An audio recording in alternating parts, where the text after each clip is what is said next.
The next aspect that we need to talk about is the business's objectives. Business के जो objectives हैं ये दो पार्ट में डिवाइड किए गए हैं, एक इकोनॉमिक ऑब्जेक्टिव्स और दूसरा कहते हैं उसे social objectives. What are the economic objectives? Number 1, to earn profits. बाप बड़ा ना भैया, सबसे बड़ा रुपया. किस लिए काम कर रहे थे? पैसा कमाने के लिए. तो पैसा कमाओगे, प्रॉफिट कमाओगे, तब न जाके आप सरवाइव कर पाओगे. अभी थोड़ी देर में हमको डिस्कस करना है role of profit, right. Searching new customers, क्योंकि आपके एग्जिस्टिंग कस्टमर, अब जैसे तुम अब 11th स्टैंडर्ड में हो, नेक्स्ट ईयर अब तुम 12th स्टैंडर्ड में चले जाओगे. तुमने 12th स्टैंडर्ड की क्लास ज्वाइन कर ली, पर हमारी 11th स्टैंडर्ड की क्लास भी तो भरनी चाहिए ना. तो will be required to search for the new बकराज every year or not, sorry new students every year or not. So that is nothing but what you call as searching new customers, because I have to survive into my business activity, and I cannot survive into my business activity if I am not having the new customers on a repeated basis. क्यों? अब simple सा बात समझ लो, एक customer का consumption का capacity limited है.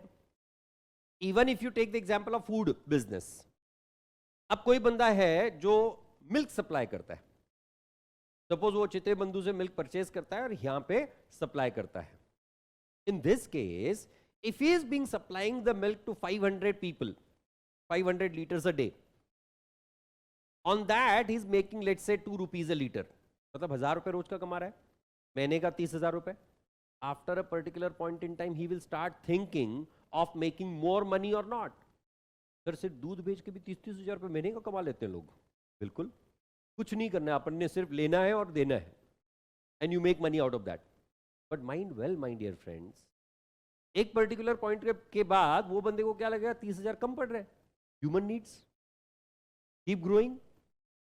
ही can not ask the person to whom is supplying the milk, नहीं अभी 70 रुपये, जो तुमको पहले 2 रुपये 1 रुपया लग रहा था ना, अब 2 रुपये लगेगा. पहले 2 रुपये लग रहा था, अब 3 रुपये लगेगा. ही can not keep doing something like that. उसको भी एक लिमिटेशन है, क्योंकि कॉम्पिटिशन है. कॉम्पिटिशन में नया बंदा है, उसको कम पैसा मिला तो भी खुश है वो. तो in that case he'll be required to make his business bigger by searching new customers only or not. A business can grow on 2 scales. One is called as volume growth, जिसमें आपके customers बढ़ते हैं. Second is called as value growth, जिसमें आपकी selling price बढ़ती है. आपका profit, ये दोनों का growth consistent रहेगा तो ही होता रहेगा. Then innovations. You need to keep searching for the new products. You need to keep searching for the new services. Within your products, you can do the upgradations. Like if you take the example of Honda Scooters Private Limited, Activa वाली 20 साल हो गए Activa को आके, सिर्फ 20 साल, आज तक Activa ही चल रही है. वही वाली चल रही है कि जो पहली बार आई थी. इतने अपग्रेडेशंस. आजकल 6G है ना, कि 5G है अब तक? 6G, उसमें भी 4 वेरिएंट. मतलब मैं हैरान था, 2 व्हीलर्स में भी variant. This is the kind of thing. भाई क्या चेंज, क्या वेरिएंट्स में. किसी में वो जो सामने वाला स्क्रीन होता है उसमें कुछ चेंजेस कर दिए, किसी में इंटरनेट कनेक्टिविटी, मोबाइल. अब मेरे को एक समझ ही नहीं आया, 2 व्हीलर को इंटरनेट कनेक्टिविटी क्यों भाई? हम 2 व्हीलर चलाते हैं इसलिए ताकि हमारे पेरेंट्स को पता ना चले हम कहां पे हैं. अब उसको भी इंटरनेट कनेक्टिविटी, मतलब हम जहां जा रहे हैं नेटवर्क साथ है. Vodafone Idea, where ever you go our network follows, that kind of thing. अब ये इनोवेशन कुछ जगहों पे गड़बड़ है, कुछ जगहों पे अच्छे भी हैं. Then the best use of resources, that is what you are expected to do. क्योंकि आप सोसाइटी में अवेलेबल रिसोर्सेस को यूज कर रहे हो, जो रिसोर्सेस स्केर्स हैं. स्केर्स रिसोर्सेस को अगर ठीक ढंग से यूज करोगे तो आपका बिजनेस ज्यादा दिन तक के कम कॉस्ट के साथ ज्यादा अच्छी चीजें बना पाएगा.